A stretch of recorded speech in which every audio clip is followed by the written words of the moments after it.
മഹാബലിപുരത്തിന്റെ ഹൃദയഭാഗത്ത് പല്ലവയുഗത്തിലെ ഏറ്റവും ഉജ്ജ്വലമായ സൃഷ്ടികളിലൊന്ന് തല ഉയർത്തി നിൽക്കുന്നുണ്ട്. കരിങ്കൽ പാറയിൽ കൊത്തിയെടുത്ത ബൃഹത്തായ ഒരു ശില്പവിസ്മയം. അർജുന തപസ് എന്നും ഗംഗാവതരണമെന്നും ഒരേപോലെ അറിയപ്പെടുന്ന ഈ മഹാശില്പം പുരാണങ്ങളെയും പ്രകൃതിയെയും മനുഷ്യാരാധനയെയും ഒരൊറ്റ ശിലാപാളിയിൽ ഭക്തി നിർഭരമായി സമന്വയിപ്പിക്കുന്നു. ഇതിലെ ഓരോ രൂപവും ഓരോ കഥ പറയുന്നുണ്ട്. ഈ വിസ്മയ നിർമ്മിതിയുടെ യഥാർത്ഥ അർത്ഥം ഇന്നും പലതരത്തിലുള്ള വ്യാഖ്യാനങ്ങൾക്കായി തുറന്നിട്ടിരിക്കുക കൂടിയാണ്. 7-ാം നൂറ്റാണ്ടിൽ പല്ലവ രാജവംശ ഭരണകാലത്ത് അടുത്തടുത്തായി നിൽക്കുന്ന 2 ഭീമാകാരമായ കരിങ്കൽ പാറകളിലാണ് ഈ വിസ്മയം കൊത്തിയെടുത്തിരിക്കുന്നത്. ഏകദേശം 29 മീറ്റർ നീളവും 13 മീറ്റർ ഉയരവുമുള്ള ഈ മഹത്തായ ശില്പം ലോകത്തിലെ തന്നെ ഏറ്റവും വലിയ ശിലാചിത്രങ്ങളിലൊന്നായി നിലകൊള്ളുന്നു. ഈ മഹാശിലാചിത്രത്തിന്റെ മധ്യഭാഗത്തായി പാറയ്ക്കുള്ളിലൂടെ താഴേക്കൊഴുകുന്ന ഒരു ഭാഗവും നമുക്ക് കാണാം. ആകാശത്തു നിന്നും ഭൂമിയിലേക്ക് പതിക്കുന്ന പുണ്യനദിയായ ഗംഗയെ പ്രതികരിക്കാൻ പല്ലവ ശില്പികൾ ഈ വിള്ളലിനെ അതീവ ചാതുര്യത്തോടെ ഉപയോഗപ്പെടുത്തിയിരിക്കുന്നു. വർഷകാലത്ത് മഴവെള്ളം ഈ ചാനലിലൂടെ താഴേക്ക് ഒഴുകി വരുമ്പോൾ ആ പുരാണ സന്ദർഭം മുഴുവൻ നമ്മുടെ കണ്ണുകൾക്ക് മുമ്പിൽ ജീവൻ വെക്കുന്ന കാഴ്ച അതിമനോഹരമായിരിക്കും. ഹിന്ദു പുരാണങ്ങളിലെ 2 പ്രധാന കഥകളിലൂടെയാണ് പണ്ഡിതന്മാർ പൊതുവെ ഈ ശിലാചിത്രത്തെ വ്യാഖ്യാനിക്കാറുള്ളത്. അതിലൊന്ന് ഭഗീരഥന്റെ കഥയാണ്. തന്റെ പൂർവികരുടെ ചിതാഭസ്മം ശുദ്ധീകരിക്കുന്നതിനായി സ്വർഗഗംഗയെ വരണ്ടുണങ്ങിയ ഭൂമിയിലേക്ക് കൊണ്ടുവരാൻ കഠിനമായ തപസ്സനുഷ്ഠിച്ച ഭഗീരഥന്റെ കഥ. ഗംഗയുടെ പ്രവാഹശക്തിയിൽ ഭൂമി തകർന്നു പോകാതിരിക്കാൻ ആ പവിത്ര നദിയെ തന്റെ ജടയ്ക്കുള്ളിൽ സ്വീകരിക്കാൻ സർവശക്തനായ ഭഗവാൻ പരമശിവൻ സമ്മതിച്ചു. തുടർന്ന് തന്റെ ജടയിൽ നിന്നും ശക്തി കുറച്ച് ഗംഗയെ ഭൂമിയിലേക്ക് ഒഴുക്കിവിട്ടു. ഈ ശിലാചിത്രത്തിന്റെ മറ്റൊരു വ്യാഖ്യാനം മഹാഭാരതത്തിലെ അർജുനന്റെ കഥയുമായി ബന്ധിപ്പിച്ചിരിക്കുന്നു. ഭഗവാൻ പരമശിവനിൽ നിന്ന് അത്യന്തം ശക്തമായ പാശുപതാസ്ത്രം എന്ന ദിവ്യായുധം നേടിയെടുക്കുന്നതിനായി അർജുനൻ അനുഷ്ഠിച്ച കഠിന തപസ്സാണിത്.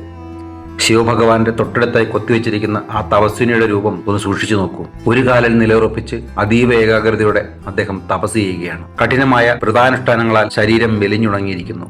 വാരിയെല്ലുകൾ പോലും തൊലിക്കടിയിലൂടെ വ്യക്തമായി കാണുന്ന രീതിയിലാണ് ശില്പികളുടെ കരവിരുത്. പല്ലവ ശില്പികൾ ഭക്തിയുടെയും ആത്മനിയന്ത്രണത്തിന്റെയും പരകോടിയെ ഈ പാറയിൽ ആവാഹിച്ചിരിക്കുന്നു എന്ന് പറയാം. പക്ഷേ ഒരു ചോദ്യം ഇന്നും അവശേഷിക്കുന്നു: ഇത് അർജുനനാണോ അതോ ഭഗീരഥനാണോ?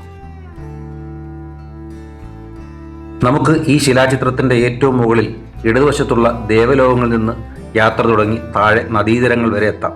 മുകളിൽ ഇടതുഭാഗത്ത് പുരാണങ്ങളിലെ ആ അത്ഭുത ലോകം ആരംഭിക്കുന്നു.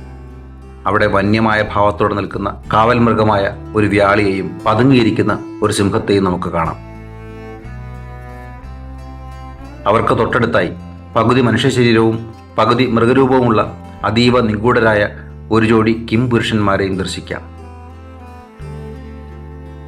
വലതുവശത്തേക്ക് കണ്ണോടിക്കുമ്പോൾ ഗന്ധർവന്മാരെ ശ്രദ്ധിക്കുക. സ്വർഗീയ സംഗീതജ്ഞരായ ഇവരെ എപ്പോഴും ജോഡികളായാണ് കൊത്തിവെച്ചിരിക്കുന്നത്.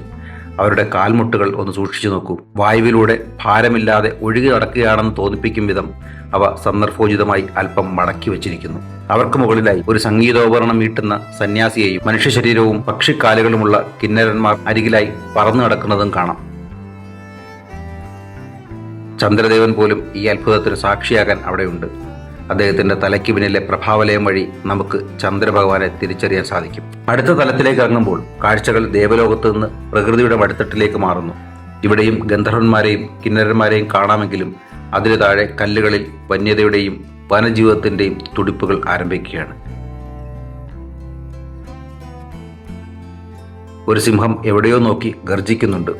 ഒരു വേടൻ തന്റെ വില്ലിൽ ചാരി അലസനായി നിൽക്കുന്നു. ആ മരമൊന്ന് ശ്രദ്ധിക്കൂ. ഇത് പൂർണ്ണ രൂപത്തിലല്ലെങ്കിലും ഒരു ഉടുമ്പ് മരക്കൊമ്പിലിരിക്കുന്ന പക്ഷിയെ പിടിക്കാനായി ഇഴഞ്ഞു കയറുന്നത് നമുക്ക് വ്യക്തമായി കാണാം. തൊട്ടടുത്തുള്ള ഒരു ഗുഹയ്ക്കുള്ളിൽ ഇരയെ കാത്ത് ഒരു സിംഹവും പതിയിരിക്കുന്നുണ്ട്. തൊട്ടടുത്തുകൂടി നടന്നു പോകുന്ന മാനുകളെ ആവാം അവൻ ലക്ഷ്യം വെക്കുന്നത്. അവിടെ തന്നെ ഒരു സിംഹിണി തന്റെ കുഞ്ഞിന് അതീവ വാത്സല്യത്തോടെ പാൽ നൽകുന്നതും കാണാം.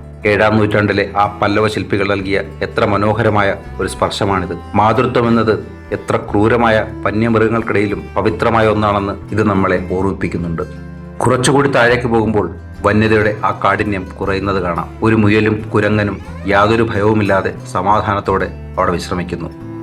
ഇവിടെ കഥാസന്ദർഭത്തിന്റെ ഗാംഭീര്യം മാറുകയാണ്. തന്റെ കുറിയ രൂപക്കാരായ അനുചരന്മാരാൽ ചുറ്റപ്പെട്ട ഭഗവാൻ പരമശിവന്റെ വിശ്വരൂപം നമുക്ക് മുമ്പിൽ ഇവിടെ തെളിയുന്നു. ശിവന്റെ ഇടതുവശത്തുള്ള അനുചരന്റെ വയറൊന്ന് ശ്രദ്ധിച്ചു നോക്കൂ. അവിടെ ഒരു മുഖം കൊത്തിവെച്ചിട്ടുണ്ട്.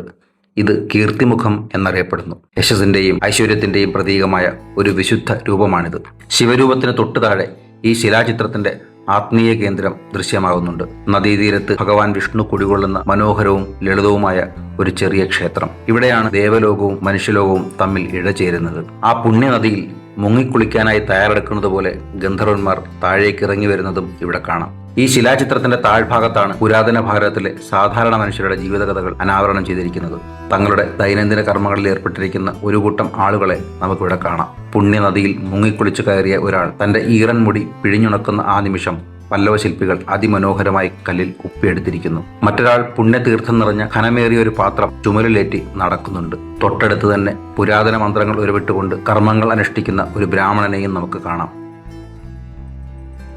ക്ഷേത്രത്തിന് സമീപം അഗാധമായ ധ്യാനത്തിൽ മുഴുകിയിരിക്കുന്ന സന്യാസിമാരെയും നമുക്ക് കാണാം. ഇവരിൽ ചിലരുടെ ശിരസുകൾ നഷ്ടപ്പെട്ടതായി കാണുന്നുണ്ട്. പ്രധാന രൂപത്തിന്റെ അടക്കം ഇന്ന് നാം കാണുന്ന ഈ ക്ഷതങ്ങൾ ദീർഘകാലത്തെ പ്രകൃതിക്ഷോഭം മൂലമുണ്ടായതാണെന്ന് പൊതുവെ കരുതപ്പെടുന്നു. എങ്കിലും ഈ പ്രദേശത്തിന്റെ പ്രക്ഷുബ്ധമായ ഭൂതകാലത്തിനിടയിൽ നടന്ന ബോധപൂർവമായ ആക്രമണങ്ങളുടെ ഫലമാണിതെന്ന് വിശ്വസിക്കുന്നവരും കുറവല്ല. കൂട്ടത്തിൽ ഒറ്റയ്ക്കിരുന്ന് ചിന്താവിഷ്ടനായിരിക്കുന്ന ഒരു സന്യാസി രൂപമുണ്ട്. വേദോപനിഷത്തുകളുടെ സാരരൂപം തന്നെ തന്നിൽ ആവാഹിച്ചതുപോലെയാണ് ആ സന്യാസിയുടെ ശില്പം കൊത്തിവെച്ചിരിക്കുന്നത്.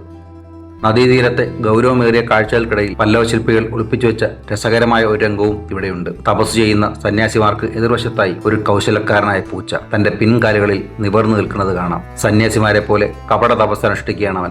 പൂച്ചയുടെ ഈ പുണ്യവാളൻ ഭാവത്തിൽ വഞ്ചിതരായ എലികൾ തങ്ങൾ അപകടത്തിലാണെന്ന് തിരിച്ചറിയാതെ അവന്റെ കാൽച്ചുവട്ടിൽ ആനന്ദത്തോടെ കളിച്ചു നടക്കുന്നു.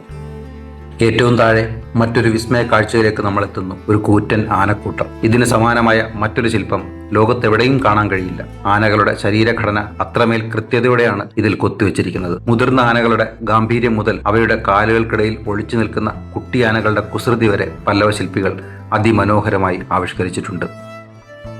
വന്യതയും മനുഷ്യത്വവും ദൈവികതയും ഒത്തുചേരുന്ന കല്ലിൽ തീർത്ത ഒരു നിശ്ചല ദൃശ്യം പോലെ ഈ ശില്പം ഇന്നും ലോകത്തെ അത്ഭുതപ്പെടുത്തുന്നു. ഈ ശിലാചിത്രത്തിലേക്ക് നമ്മൾ എത്രയധികം നോക്കുന്നുവോ അത്രത്തോളം പുതിയ പുതിയ അർത്ഥങ്ങൾ കണ്ടെത്താനാകും. ഇത് വെറുമൊരു കൊത്തുപണി മാത്രമല്ല, ഇത് കരിങ്കല്ലിൽ കൊത്തിയെടുത്ത തുടിക്കുന്ന ഒരു ലോകം തന്നെയാണ്.